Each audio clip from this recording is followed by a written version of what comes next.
Today's video is going to be how to handle the sheetrock, how to screw the sheetrock into the 2x4. There's many ways to skin the cat. Find useful is first you get the sheetrock in place, then you get the first screws where you see the stud, so you go and put a screw on every stud that you see from the top. Once you have done that, you could do it many ways. What I like to do is I like to use a level. You take a level, you make a quick straight line, provided the 2x4s were installed correctly. If you take a level and you make a quick line with a pencil, this way it'll save you so much time where you don't have to worry about missing the stud, because the worst thing is going to be you're going to waste time by missing a stud.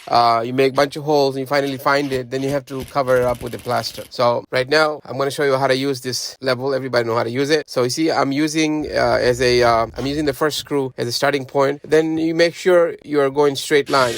You're level, you're making a straight line like so, like you see here. So I do that, and then now I could just easily go in with my impact driver and you put the screw in 1/1/5/8, and you're not going to miss it. Because why? You're already measured, and you already know where you're going. You're already lined up. Your holes are going to line up. 2x4s are lined up, and you just got to go and put the screws where you need to put the screw in. Shouldn't be a problem. That's the best way I found. Or another way to do it is, if you don't want to make lines, you don't want to use the level, you just go like this. Try to guess where the stud is. Sometimes you're lucky, sometimes you're not. Like right now, some people do it like that. You assume 2x4 is right there, provided that, you're lined up with screw on top. You could get lucky like that, but I'm telling you, with this, you run a chance of drilling a hole next to the 2x4, missing it altogether. And the bottom, you always have 2x4, it's not a problem, so you could just screw with your drill anywhere. You won't miss it, because the 2x4 is always on the bottom.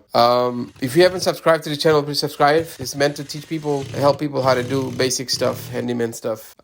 You see, I'm showing you another way of doing it. See, I'm trying to line over here. It's nice and dandy when you can see the 2x4 on top. Sometimes when you have a second sheet on top of the first one, you don't see where the 2x4, you have to rely on the screw. That's why I like to make lines like that, and it doesn't take long. Just quick line, it'll save you so much time. It's like people say, laziness is the worst thing. You don't want to be a lazy person where you spend time avoiding work when you could just do a quick line and do your screw on the wall. And you see that little bit of dimple on the sheetrock? You want to do that. You want to make sure you have that dimple so that the nail doesn't screw out. So your finished product after plastering comes out perfect.